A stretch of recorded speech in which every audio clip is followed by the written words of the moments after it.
امام حسن عسکری علیہ السلام شیعوں کے 11ویں امام ہیں جو اپنی طویل زندگی بابرکت میں دین الہی کے قوانین کی تعلیم دیتے تھے اور تمام مشکل مسائل کا جواب دیتے تھے اور منکرین اور منحرف لوگوں کے شک کو دور کرتے تھے۔ امام کے زمانے میں ایک شخص جس کا نام ابو عیسیٰ کندی تھا، اس نے قرآن میں نقص کے بارے میں ایک ایسی کتاب لکھی جس کا جواب دینے کی جرت کسی میں نہ تھی۔ امام حسن عسکری علیہ السلام نے اپنے ایک چاہنے والے کے ذریعے سے اس کتاب کا جواب دیا۔ استاد محترم، کیا آپ کو یاد ہے کہ میں نے سالوں آپ کی شاگردی کی ہے؟ کیا مجھے اس کتاب کے بارے میں جو حال ہی میں قرآن کے سلسلے میں آپ نے لکھی ہے کچھ بتا سکتے ہیں؟ ہاں کیوں نہیں، مجھے یاد ہے کہ تم میرے اچھے شاگردوں میں سے تھے، لیکن میں چاہتا ہوں کہ پہلے اس کتاب کو تمام کر لوں اور پھر علماء و دانشمندوں کی خدمت میں پیش کروں۔ اگر آپ مجھے کسی لائق سمجھتے ہیں تو خدا کے واسطے مجھے اپنی اس کتاب کے بارے میں کچھ مطالب بیان فرمائیے۔ اس کتاب میں نے بہت سی ایسی آیتوں اور سوروں کو جمع کیا ہے جو ایک دوسرے کے مخالف ہیں، کیونکہ ایک آیت میں کوئی بات بیان کی گئی ہے تو دوسری جگہ اسی چیز کو ایک الگ طریقے سے بیان کیا گیا ہے، اس طرح سے کہ پہلی والی بات کو کاٹتی ہوئی نظر آ رہی ہے۔ اس طرح ثابت ہوتا ہے کہ قرآن کی آیتیں ایک دوسرے کے مخالف بھی ہیں۔ استاد، میرے ذہن میں ایک سوال آیا ہے، کیا آپ کی اجازت ہے کہ میں سوال کر سکوں؟ ہاں پوچھو بیٹا، کیا سوال ہے تمہارے ذہن میں؟ اگر قرآن کو نازل کرنے والا موجود ہو اور وہ آپ سے یہ کہے کہ آپ نے قرآن کو جس طرح سے سمجھا ہے صحیح نہیں ہے اور اس کا مطلب کچھ اور ہی ہے، تو کیا ایسا ممکن ہے؟ بے شک ممکن ہے، ممکن ہے کہ قرآن کو نازل کرنے والے نے کوئی اور معنی کا ارادہ کیا ہو سکتا ہے کہ قرآن کو نازل کرنے والے نے اس معنی کا ارادہ ہی نہیں کیا ہے جو آپ سمجھ رہے ہیں، اور یہ بھی تو ممکن ہے کہ اس لفظ کے معنی ہی کچھ اور ہو۔ کیا کہا؟ ذرا پھر سے کہنا۔ اب جبکہ احتمال ہے کہ کسی بھی لفظ کا کوئی اور معنی بھی ہو سکتا ہے، تو آپ کیسے ثابت کر سکتے ہیں کہ قرآن کی آیتیں ایک دوسرے کی مخالف ہیں؟ للہ بتاؤ کہ یہ بات تم کو کس نے بتائی ہے؟ یہ بات میرے ہی ذہن میں آئی ہے۔ ممکن ہی نہیں، یہ تمہارا کلام نہیں ہے اور کبھی بھی ایسی بات تمہارے ذہن میں نہیں آ سکتی۔ خدا کا واسطہ مجھے بتاؤ کہ تم نے یہ کلام کہاں سے سیکھا؟ امام حسن عسکری علیہ السلام نے مجھے حکم دیا کہ آپ سے آپ کی لکھی گئی کتاب کے بارے میں گفتگو کروں۔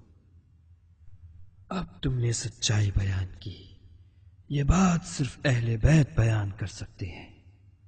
آگ جلاؤ اور اس کتاب کو آگ میں ڈال دو اور جلا دو اس کتاب کو کہ اس کتاب میں گمراہی کے علاوہ کوئی سبق نہیں ہے۔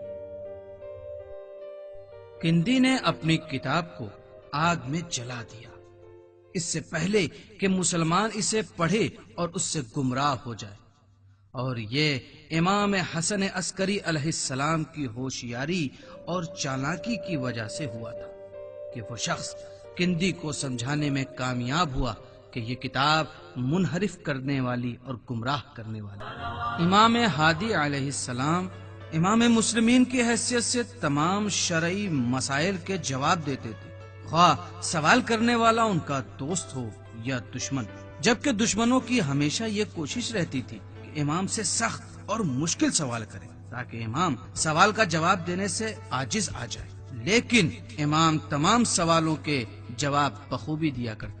میرے بھائی، ایک شخص جس کا نام ابن اقسم ہے، اس نے مجھ سے کچھ سوالات کیے ہیں کہ مجھے ان کے جوابات دینے ہیں۔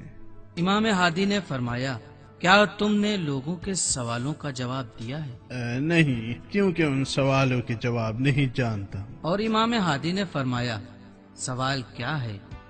قرآن کی آیت کی تفسیر کے بارے میں سوال کیا ہے جس میں حضرت سلیمان اور علم آصف کا ذکر ہوا ہے کہ کیا پیغمبر الہی کو آصف کے علم و دانش کی ضرورت تھی؟ امام نے فرمایا، آصف نے حضرت سلیمان کو جس چیز کی خبر دی تھی حضرت سلیمان اس سے واقف تھے، اور یہ لوگوں کو سمجھانے کے لیے تھا کہ ان کے بعد آصف امام ہوں گے، اور ضروری ہے کہ لوگ حضرت سلیمان کے بعد آصف کی پیروی کریں، بالکل اسی طرح جس طرح سے حضرت داؤد کے زمانے میں لوگوں نے حضرت سلیمان کو پہچانا۔ آیت قرآن کی تفسیر کے بارے میں ایک اور سوال ہے جس میں کہ یعقوب اور ان کے بھائیوں کا یوسف کے سامنے سجدہ کرنے کا ذکر ہوا ہے، جبکہ یعقوب پیغمبر الہی تھے تو انہوں نے کیسے یوسف کو سجدہ کیا؟ اور امام نے فرمایا، یعقوب کا سجدہ یوسف کے لیے نہیں تھا بلکہ خدا کے لیے تھا، بالکل ویسے ہی جیسے ملائکہ نے آدم کو سجدہ نہیں کیا بلکہ خدا کے حکم کی اطاعت کے لیے، اور آدم کے ساتھ جو پروردگار کی دلچسپی تھی اس کی وجہ سے سجدہ کیا، تو یعقوب نے بھی خدا کی شکر گزاری کے لیے کہ خدا نے ان کے تمام گھر کو پھر سے ملا دیا، اس لیے سجدے کو انجام دیا۔ ایک سوال ہے قرآن کی آیت کی تفسیر کے بارے میں جہاں پیغمبر الہی کی خطا کا ذکر ہے کہ ہم نے تم پر جو نازل کیا ہے اگر تمہیں اس پر شک ہے تو وہ لوگ جو قرآن کی تلاوت کرتے ہیں ان سے جا کر پوچھو، تو کیا رسول خدا کو شک تھا یا قرآن کسی اور پر نازل ہوا تھا؟ اور پھر امام نے فرمایا، اس آیت میں رسول خدا کی خطا کا ذکر کیا گیا ہے، انہوں نے کبھی بھی شک نہیں کیا، لیکن جو لوگ جاہل تھے یہ کہا کرتے تھے کہ خدا نے کس طرح ملائکہ میں سے کسی کو ہمارا پیغمبر بنا کر بھیجا ہے، اور خدا نے فرمایا ہر پیغمبر جس کو خدا نے بھیجا ہے بشر میں سے تھا، اور وہ انسانوں کی طرح اپنی غذا کو کھاتا ہے اور بازاروں میں بھی انسانوں کی طرح راستہ طے کرتا ہے، اور کبھی بھی خود پر یا اپنے خدا پر شک نہیں کرتا۔ امام نے اپنی تمام زندگی علم الہی اور اس کے قانون کو دریافت کرنے میں صرف کی۔ ائمہ اطہار اپنے ارادوں اور مرضی خدا سے مستقبل میں ہونے والے حادثات اور واقعات کی خبر دیتے تھے جسے معجزہ کہا جاتا ہے۔ امام حسن عسکری کا ایک ساتھی جس کا نام محمد ہے کہتا ہے، ہم اپنی زندگی میں بہت تنگ دست اور محتاج ہو گئے تھے اور اپنی زندگی بڑی مشکل سے گزار رہے تھے۔ ایک دن میرے والد نے مجھ سے کہا، چلو امام حسن عسکری کی خدمت میں جاتے ہیں کیونکہ ان کے جود و کرم کے بارے میں بہت سنا ہے۔ کیا تم انہیں جانتے ہو یا وہ تمہیں پہچانتے ہیں؟ نہیں، میں نے آج تک انہیں نہیں دیکھا ہے۔ محمد کہتا ہے کہ ہم امام کے گھر کی طرف بڑھنے لگے، راستے میں میرے والد نے مجھ سے کہا، کتنا اچھا ہوگا اگر وہ مجھے 500 درہم دے دے تاکہ اس میں سے 200 درہم سے لباس خریدوں اور 200 درہم سے گھر کے سامان خریدنے کا اہتمام کروں اور بقیہ 100 درہم اپنی روزمرہ زندگی کے خرچے کے لیے رکھوں۔